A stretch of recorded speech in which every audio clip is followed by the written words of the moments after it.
Sejumlah warga Kecamatan Kepung Kabupaten Kediri ini berusaha mengevakuasi seorang pria yang tertimpa pohon saat hujan deras melanda. Pria tersebut tertimpa batang pohon dan meninggal dunia di lokasi.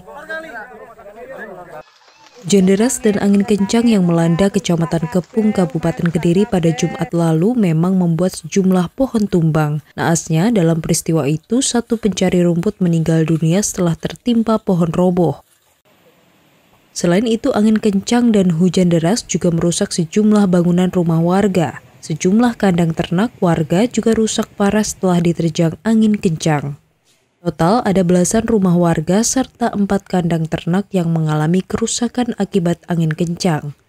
Pak hujan atau puting beliung kemarin untuk Desa Krenceng itu ada 3 unit, yang rusak berat itu 2 dan yang rusak ringan itu 1.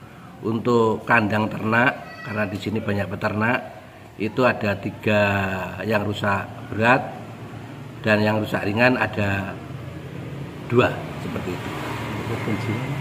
Untuk korban jiwa kemarin ada 1, yakni namanya Wahyu Agung Diantoro, umur 31 tahun. Kemarin dia waktu mencari rumput atau istilahnya ngarit di sawah. BPBD dibantu sejumlah warga kini telah melakukan proses perbaikan bangunan yang terdampak angin kencang. Tim Liputan, Kompas TV, Kediri, Jawa Timur.